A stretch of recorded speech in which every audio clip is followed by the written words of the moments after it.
Bonjour à tous, bienvenue sur ma chaîne YouTube consacrée à la boulangerie-pâtisserie. C'est ma première vidéo et pour cette première vidéo, nous nous attaquons à une viennoiserie de Johann Martin, donc le carrousel exotique issu de son livre Signature viennoiserie. Là, sur la vidéo, vous voyez que je suis en train de détailler une pâte sablée. Donc c'est une pâte sablée avec de la poudre d'amande, un petit peu de arôme fruit de la passion et également légèrement du colorant jaune pour la couleur. Donc vous voyez que cette étape est un peu fastidieuse de découpe parce que j'ai pris un gabarit fourni avec le livre de Johann Martin. Et donc il faut découper petit à petit chaque fleur, chaque queue de fleur et le centre, donc le rond. Donc c'est un petit peu long, vous verrez dans la vidéo que j'ai trouvé des petites astuces au fur et à mesure du détaillage pour gagner du temps et être un petit peu plus net. Donc sur la vidéo, la pâte sablée est étalée à 3 mm d'épaisseur et donc elle est passée un petit peu au froid, donc frigo ou surgélateur, afin d'être détaillée. Donc la pâte est pétrie la veille afin qu'elle soit assez détendue et reposée. Donc là, on découpe les petites fleurs, les queues des fleurs. Voilà.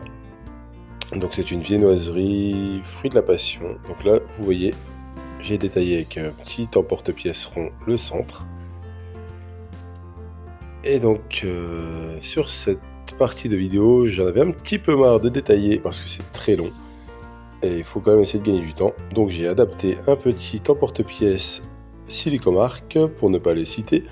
Donc j'ai fait un petit trou dans le gabarit afin de pouvoir découper ensuite au couteau toutes les petites queues des fleurs. Donc on fait attention à ne pas casser la pâte sablée en enlevant le petit cercle.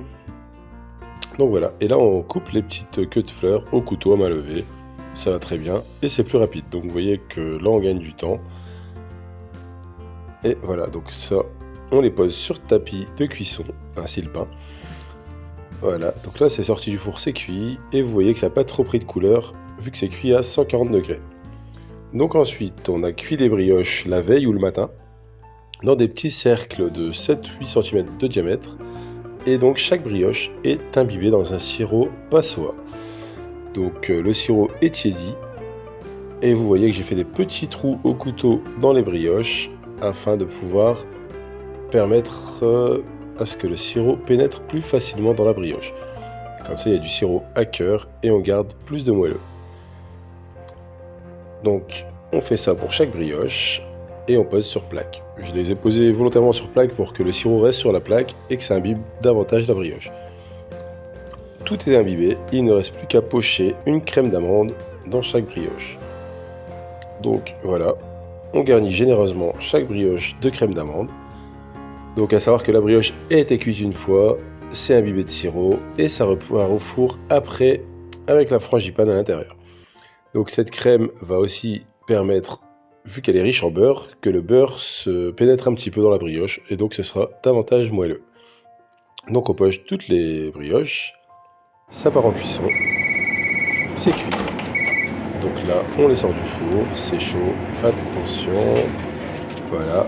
On va les poser pour laisser refroidir et poursuivre le montage. Donc là on se fait une petite brunoise de mangue et de fruits de la passion.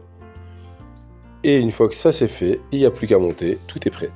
Donc on prend la brioche, on pose dessus une petite fleur aux fruits de la passion et au centre la brunoise. Ce qui nous permet d'avoir une viennoiserie originale, tape à l'œil, ça permet de sortir un peu des sentiers habituels. Une super recette de Johann Martin, donc je rappelle, c'est dans son livre Signature viennoiserie. Je ne lui fais pas de pub, mais c'est sa recette. Et voilà l'intérieur de la brioche. A bientôt. N'hésitez pas à me suivre pour d'autres vidéos.